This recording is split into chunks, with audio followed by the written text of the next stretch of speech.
Sometimes the best life lessons come from the most unexpected places. We are a beautiful mosaic of these experiences and all have our unique stories to tell. Join us as we share lessons we learn along the journeys of our lives, gathering stories just like Chats by the Fireside. Welcome to Chats by the Fireside. I'm your host, Justin Lim. Happy Sunday and good afternoon. I'll be doing this episode alone kasi ang co-host natin na si Fonzie ay hindi available this week. Actually, last week din hindi siya available kasi may mga family matters siyang inattendan. Currently, si Fonzie ay nasa Dubai kasi he's attending to his sister that recently gave birth. Kakapanganak lang ng kapatid niya. So, I'm very excited for him. All of you who are listening or all of you who are watching this, let's all send Fonzie our warmest congratulations for this new milestone sa family niya. And Fonzie, if you're listening to this or watching this, I hope that you get back to Manila safe and sound and everything goes smoothly over there. Alright, so I'm recording on a Sunday, February 13th. That means tomorrow is Valentine's Day. And dahil doon, sa social media, ang dami kong nakikitang posts sa Facebook, sa Twitter, sa TikTok, sa Instagram about Valentine's Day na mag-isa na naman ako sa Valentine's Day, single since birth, all of that stuff. I've also seen a bunch of my friends actually post na it's my first Valentine's Day where I'm not alone. Ibig sabihin, bagong relationship. And that always excites me kasi new relationships are always exciting, no? It's always a good feeling to get into a relationship na bago kasi nandyan pa rin yung butterflies sa stomach mo, yung excitement na bago yung partner mo. So, if any of you have new relationships and this is your first Valentine's Day with them, enjoy nyo lang yan. And I'm very, very happy for you. So I think it's a really good time today to focus more on love relationships. So we talked about this topic like a few episodes back, but I think it's good to focus a little bit more on that now. So I'd like to cover love, relationships, and some of the lessons that I personally have learned throughout all of my years of dating. If you guys haven't known, I am 27 years old. So, I started dating when I was like 19. That was like 2014. Around. I started dating around 2014. So, that's 8 years of dating. I've met a lot of people na. I've gone out with a lot of people. I've been into a bunch of other relationships na rin. And personally, I've also learned so much about relationships per se, relationships in general, my approach to them, and really about myself as a person when it comes to the romantic side of my life. So, okay, to guide our flow, since I'll be doing this alone, I got some really great questions from our listeners, and I'd love to answer some of them for you guys. No, let's not delay this any further. The first question we have is, when it comes to relationships, why are romantic relationships considered superior to platonic relationships? I'll repeat the question na. Pagdating sa relationships, bakit kino-consider na mas mabuti or mas maigi ang romantic relationships kaysa sa platonic? Ang platonic relationships, sa mga hindi nakakaalam, ay ang non-romantic. Kung hindi ka romantic na relationship, you are platonic. Kumbaga, friends lang kayo, you will never get into a relationship with the other person and okay lang kayo dun. Platonic lang. So, here's my insight on that and a little bit of background on why that insight is there. So, I've seen social media and I've been in social media for a very long time na. And personally, I've learned that a lot of people are rushing into relationships din dahil sa nakikita nila sa social media. So, kakasabi ko nga lang, diba? A bunch of people posting na this is their first time not going into Valentine's Day single. And a lot of other people have been in long-term relationships na and they're all lovey-dovey and happy on social media. So, if you're single and you see that, you can't help but compare yourself din to them, diba? It's easy to compare yourself din kasi na gusto ko na rin ng jowa, parang ang saya kung nagmamahal ka ng iba at minamahal ka. And it's really a scary feeling and I understand because I've been there before. Kasi imagine mo na lang the concept of not having anyone or being alone as human beings kasi sobrang society-driven tayo. We are community-driven. And the thought of not having anyone by your side or being alone is scary. It's scary for a lot of us. And because of this, people think that you need to be in a romantic relationship just to feel loved. Na kailangan nasa loob ka ng isang romantic relationship. Kailangan may jowa ka, kailangan may partner ka para mahalin. Maramdaman mo na minamahal ka. And personally, I don't believe that. And that's one of the main things that I've realized throughout my whole 8 years of romantic exploration is what, if that's what you call it, no? So, I want to tell you a story. Dati kasi, I had a really, really strong hesitance to say I love you to people that are not jowa or family. Kasi I felt that that sentence, I love you, mahal kita, is only reserved to those that I'm in a relationship with or family members with. Kasi wala lang, parang I felt dati kasi na if I told everyone in the world that I love them, then that means like medyo magdi-diminish yung value niya. Ganun yung mindset ko dati. But I've come to realize din kasi, through joining theater, you know, people in theater are super, super expressive. Like, they feel something, they're not afraid to express it. They think something, they're not afraid to express it. And I've been told a lot, I love you, I love you, I love you. And I'm like, really? Do you mean it? And I didn't know what to reply back kasi I didn't want to say I love you too. Kasi, yun nga, that hesitation was there. I didn't want to say it to people I wasn't in a relationship with because I felt like I needed to reserve it for it to hold its value. But here's the thing kasi, love is not a limited commodity. So if we're talking economics, no, think fast food chains, Jollibee, McDo, you know, everything that is in high supply. If it's a limited commodity, pero ang daming methods of getting that commodity, bababa yung prices niya automatically. That's why fast food chains are extremely cheap kasi everything is in a really, really big quantity. So, if you compare love, if you put love in the same system, you would think din naman kasi, if I keep saying I love you, I love you, I love you to a lot of people, no matter who the person is, when you want it to mean something na, it might not carry any weight anymore. And while that might be true in some cases, no, I don't think, I've come to learn din na that's not really the case. Kasi what makes I love you, the sentence I love you, really lose its value is when you start saying it without meaning it. Kasi love is not a commodity. It's not a product to be bought and sold. It's something that is generated within, and it's something that you pour out, give, share, and receive in return. So, it's not something na pinoproduce pa. It's not something na kailangan mo pa ng mga suppliers and whatever. No. You generate it freely within yourself and you share it freely with other people so that other people can share it with you also. So, love cannot be compared to a sandwich or a burger na the more available out there, the less value it is. Love is not like that. And I think it's high time we normalize that. It's high time we normalize saying I love you to friends, to platonic relationships that we feel a connection to. Kasi that's really what it takes, no? We say I love you because we mean it. We say I love you because we truly love someone. And loving someone does not necessarily mean to love them as a romantic partner. Kasi you say it to your family, does that mean you have romantic feelings to them? No. There are different types of love. And that's why I think it should be normalized to say I love you to friends, to strangers. If you really truly feel that you are in a position to love freely, then go for it. I super support that. And because of everything that I said, it's not accurate. It's not a fair comparison actually to compare romantic relationships to platonic relationships. Kasi it's like comparing apples to oranges eh. Like they're both fruit in terms of being relationships. But they are very, very different eh. Kasi your approach to a romantic relationship is incredibly, totally different from your approach to a platonic relationship. They're super, super different. So, I don't think it is fair to compare. I don't think we should compare.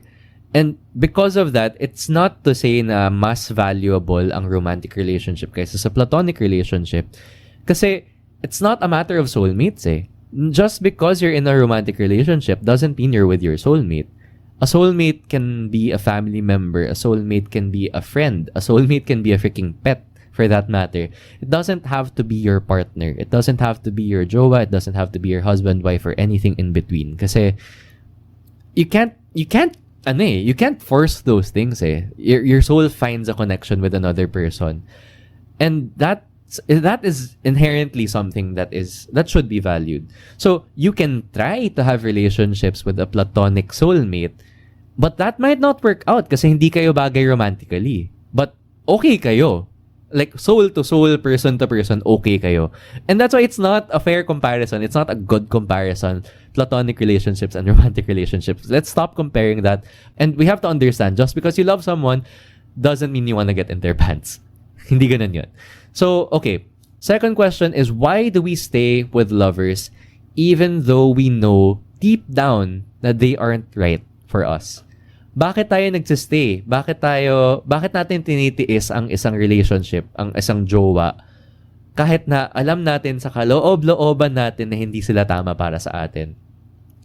And I think the simple answer to that talaga is, a lot of people in relationships are afraid. So kanina, diba, sabi ko, a lot of people are afraid of being alone, of not having anyone. This one naman kasi, I think they're afraid of returning to that state. Returning to the state of being single. Kasi they cannot imagine themselves outside of the relationship. Probably because they gave so much in the relationship already. They kind of lost sight of who they are na. And another situation is very, very evident in, like, let's say, abusive relationships. An abusive relationship will force you to lose sight of who you are very, very quickly. And other relationships where there is a power imbalance, let's say, one person carries all of the decision-making power and all of the financial responsibility. They handle all of the money ng relationship. Na the other person doesn't really have a say on how things go anymore. The other person doesn't really have a say on where to spend money anymore. Kailangan pa niyang humingi na parang allowance lang. So, mawawala talaga yung sense of self, sense of independence. And, yun nga, people stay in those relationships and they feel like they don't have a choice than to stay in the relationship. Kasi they cannot imagine life mag-isa. They cannot imagine life na they're fending for themselves, they're managing their own lives again. Kasi they lost sight of that na eh.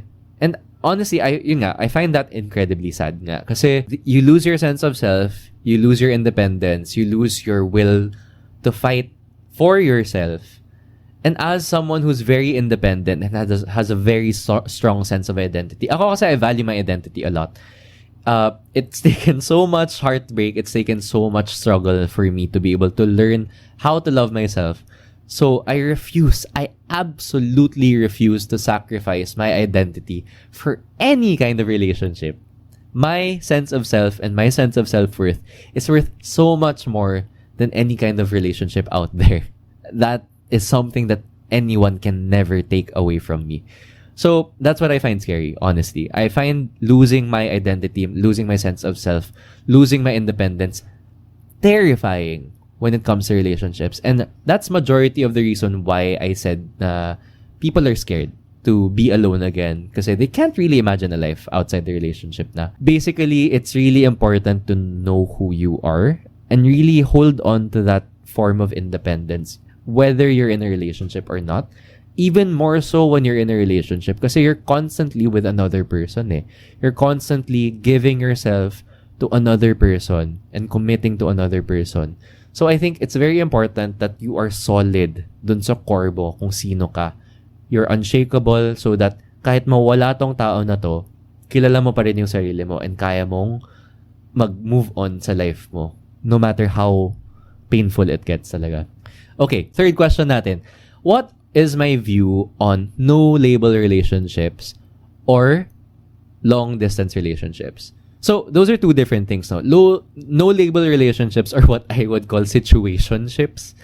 Kumbaga, it's a relationship by situation. You don't really define yourselves. Walang define the label. Walang ganun, no? And long-distance relationships is a totally other thing. Let's talk about no-label relationships first. Here's the thing, no? For me, kasi there is really no clear-cut method to a relationship. There's really no method that is the gospel truth to dating. Na yun talaga yung gagawin mo para mag-succeed sa isang relationship. Walang ganon. Walang ganon talaga. So here's what I think, no? No-label relationships or situationships have a place in dating. They really have a place in dating. I'm not gonna say that they're not valuable kasi some people might have traumas of losing their identity nga, di ba? Like what I said earlier, to a labeled relationship. Kaya takot sila to kind of give that commitment kasi takot silang mawala yung sarili nila ulit. So, it works if the people involved naman are honestly and truly okay with it naman. Kasi sometimes labels are really just that. They're just labels. They're just words that you call each other. So, if people are okay with not having a label and they are able to proceed with their lives, I'm happy for them. Go for them. You know, it's kind of like how some people kasi don't feel the need to get married, no? So, I'm sure that you've heard some people online, maybe not here in the Philippines, but maybe in the States or other countries, that don't feel the need to get married because it's literally just a legal document. It's just a piece of paper. I mean, apart from the whole civil rights side, no? Kasi that's necessary. That's why people get married, and that's why civil unions are extremely important, especially here in the Philippines and other countries also. But I've had conversations na hindi ba kayo magpapakasal? Kasi baka mawala yan sa'yo. I can't believe it. As in, literally, the concept of marriage for some people, and they've told me this, kung hindi kayo nagpakasal, baka magloko pa yan, baka mawala pa yan sa'yo. So, marriage is actually a means to lock in a partner so that they're legally bound to stay with you. What? Sobrang, I could not comprehend that concept na kailangan mo magpakasal para ma-lock in yung isang tao. And honestly, I find the idea of staying together just because you have a piece of paper to be unbelievably sad. Sobrang nakakalungkot yun kung dahil lang sa papel you stay together. And I wouldn't really tolerate it kasi if it doesn't work out, I would find a way to make it work. First of all. Kasi that's what you would do naman whether you have the piece of paper or not. If you wanna commit, you're gonna make it work. But if it really doesn't work, you don't really have to have a piece of paper to force you guys to stay together. That's why divorce needs to be a thing. Kasi sometimes you make a decision to commit to this person that turns out not to be compatible with you. And that happens. People change. And you should be able to be free enough to get out of it if that's what it means talaga. Of course, keep your responsibilities in mind, especially if you have kids. Keep them in mind and make sure that they have a complete family experience for it because that's important. You don't want to introduce unnecessary trauma to them. But, yun nga, no label relationships, situationships are important. And I've personally been there. If I was broken kasi kakawala ko lang. Kumbaga, I'm not ready to seriously date yet. I'll enter into a fling somewhat na parang, hey, let's go out, let's just talk. Alam mo yun, the feeling of being in a relationship without being in a relationship just so that I don't feel alone while I'm healing. And that's very normal. It's just important for you to be able to say, hey, I'm not expecting anything out of this. I'd appreciate it if you don't either. Kasi I don't have any plans of entering into a labeled relationship anytime soon. So if you want something like that, I'm not the right person for you. And that needs to be very clearly communicated para hindi na kayo dumaan sa mga drama-drama na yun. So, here's the thing. Long-distance relationships naman, it's a bit more simpler to discuss, no? Kasi LDRs or long-distance relationships are not for everyone. Clearly and very simply put, it's not for everyone. Pero, I've seen a lot of people succeed na kasi in LDRs, no? And even end up getting married. So, I've had friends that were in LDRs for like 7 years. Tas magpapakasal na sila. They're very happy with where they are. And I'm happy for them, honestly. Kasi at some point, kasi it's really just about how much you can trust your partner and how well you can communicate with each other and also set boundaries. Kasi especially kung anxious kang tao, kung seloso kang tao, ang dami mong iisipin, ang dami mong i-overthink, aawayin mo yung partner mo kahit wala namang nagawa or anything like that. So it's very, very important to be able to set boundaries and to be able to communicate clearly what you're feeling. It's gonna be hard. There will be challenges and there will be temptations outside of the relationship. So you guys need to be very, very clear and you guys need to be able to communicate nga. Medyo nahihirapan ako dito dahil 1, 2, 3. Medyo ganito yung nararamdaman ko kasi 1, 2, 3. If you communicate properly in that way, I think LDRs will work naman. For me personally, I don't think it will work for me kasi one of my main love languages kasi is physical touch talaga. So, I don't think it'll work for me talaga. So, yun, those are my thoughts on that. Pero, one of the things din kasi that I've come to realize throughout my entire dating life nga, ang daming relationship types pala out there. It's not just a monogamy thing. It's not just one between guy and girl, boy and boy, girl and girl. You know, the standard stuff. There are so many things. So, I've spoken a little bit about flings and situationships, no? Now, there is a place in the dating scene for flings. I've also learned the concept of open relationships. Dati kasi iniisip ko na parang, if you're not willing to commit to one person, you're not sure of them. But that's not the case eh. Kasi open relationships are really a thing. And they can be very healthy as long as yun nga, boundaries are set and it's communicated properly. That's excessively important when you're talking about open relationships. Kasi trust is on the line eh. It's really your trust on the line with another person. Open relationships work for some people. They won't work for other people. It really depends on the people that are involved. And there's also the concept of polyamory, wherein more than one person is in that relationship. Honestly, when that concept was introduced to me, parang, what? How does that happen? But then honestly, I was thinking din kasi na parang, it's a very human concept, no? Yung monogamy. Yung tipong dalawa lang kayo sa isang relationship. Apparently, there are relationships where there are 3 or more people. And I find that very interesting. I'm not in a position to be able to give too much detail about that. But I urge you guys to research a bit more about polyamory because it's a very interesting concept. It's like open relationships with commitments. And it's a very gray area, no? Na parang, what is considered an open relationship or what is considered part of that relationship na? Kasi that's kind of the boundary that sets apart open relationships from polyamory. There's a lot of forms that these take. And it's very interesting. So if you don't understand and I guess you're willing to read and watch a few videos about it, I urge you to do that kasi it's super interesting na there's so many types of love talaga. So, I guess that's one of the main things. No? Bottom line, love kasi takes form in so many shapes and sizes. It's a spectrum talaga. It takes so many forms. So, whether it takes the form of a situationship, whether it takes the form of a polyamorous relationship, open relationship, LDR, whatever, even if you're single, as long as you can love yourself, that's the most important thing that you can get. And here's the thing, you cannot, that's something that I very adamantly drive, no, na you cannot love other people kung hindi mo kayang mahalin ang sarili mo. So please unahan niyo yung sarili ninyo. It doesn't matter if you enter Valentine's Day without a jowa, without a partner, without someone in your life. Because you have yourself and that is more than enough. You are amazing as you are. And you need to figure out why that is. You really need to look at yourself in the mirror and find the qualities of yourself that you love, that you appreciate, and really focus on that. It does not make you any less of a person. Kasi what really matters is that you love yourself truly. And learning to enjoy the company of yourself is honestly the best character development that you can ever strive for.